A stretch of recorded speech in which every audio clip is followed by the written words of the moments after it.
Hello అండి, అందరికీ నమస్కారం. సృజన్ చిల్డ్రన్ హాస్పిటల్ వారి హెల్త్ అవేర్నెస్ ప్రాజెక్ట్లో భాగంగా నేను ఈరోజు కాలేయం కష్టాలు అనేటువంటి కథని మీకు చదివి వినిపించబోతున్నాను. రచన పఠనం డాక్టర్ కందేపి రాణీప్రసాద్. కథలోకి వెళ్దామా? కాలేయం కష్టాలు.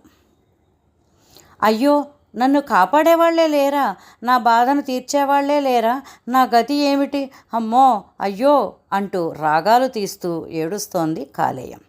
దీని ఏడుపులకి తమ తమ పనుల్లో మునిగి ఉన్న మిగతా అవయవాలన్నీ బయటకు వచ్చాయి. అందరూ కాలేయం వద్దకు వచ్చి పలకరించారు.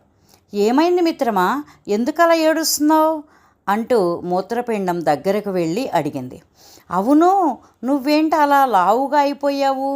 అయ్యో, నీ ఒంటి మీద పుండు కూడా కనబడుతోంది అని క్లోమం వచ్చి ఆశ్చర్యంగా అడిగింది. అదే కదా నా బాధ, నాకు క్యాన్సర్ వచ్చిందట. ఒళ్ళంతా పుండులా మారిపోయింది.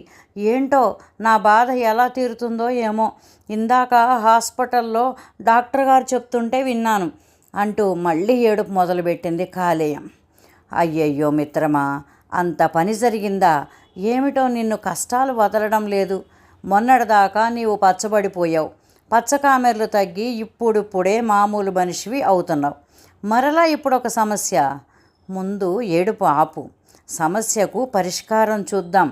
కానీ ఏడిస్తే పరిష్కారం రాదు కదా అంటూ ఊపిరితిత్తులు వచ్చి ఓదార్చాయి. నాకు జీర్ణక్రియలో ఉపయోగపడేదానివి ఇట్లా అయిపోయావేంటి? నాకెవరు సహాయం చేస్తారు? జీర్ణక్రియలోనూ ఇంకా పెరుగుదలకు సంబంధించిన అవసరమైన ప్రోటీన్లను నాకు తెచ్చిచ్చేదానివి. జీవరసాయన విశ్లేషణలో పాల్గొనేదానివి. నువ్వే అనారోగ్యం బారిన పడితే నా పరిస్థితి ఏంటి? నాకెవరు సహాయం చేస్తారు అంటూ జీర్ణాశయం కూడా రాగాలు తీయటం మొదలుపెట్టింది. అప్పుడే గుండె అటుగా వచ్చింది. విషయం విన్నది. ఏంటి జీర్ణాశయం, నీ ఏడుపేంటి? అసలే కాలేయం అనారోగ్యంతో బాధపడుతుంటే నువ్వు ఓదార్చాల్సింది పోయి ఏడుస్తావేంటి? కాలేయం మనోధైర్యం దెబ్బతీసేవాళ్ళు వెనక్కి వెళ్ళండి అంటూ గుండె అందరినీ వెనక్కి పంపేసింది. కాలేయం వైపుకు తిరిగి గుండె మాట్లాడడం ప్రారంభించింది. జబ్బు వచ్చింది, ఏం చేయలేము, తగ్గేది ఎలాగో ముందు ఆలోచిద్దాం. ఈ మనుషులకు బుద్ధి లేదు. వైన్ షాపులు తెరిచి ఉన్నంతసేపు తాగుతూనే ఉంటారు. పండగైనా పబ్బమైనా శుభకార్యమైనా అశుభకార్యమైనా తాగటమే ప్రధానంగా పెట్టుకుంటారు. దానివల్లే కష్టాలు వచ్చాయి అన్నది. అదే మిత్రమా, మనం ఇంతగా నియమబద్ధంగా పనిచేస్తున్న మనిషికి ఏమీ అర్థం కావడం లేదు. మంచి ఆహార అలవాట్లు చేసుకొని మనల్ని జాగ్రత్తగా చూసుకోవాలి కదా. మనల్ని జాగ్రత్తగా చూస్తే మనం ఇంకా ఆరోగ్యంగా ఉండి ఎంత పనైనా చేస్తాం కదా.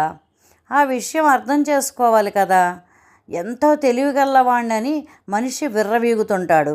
ఈ మాత్రం తెలుసుకోకపోతే ఎలా అన్నది క్లోమం.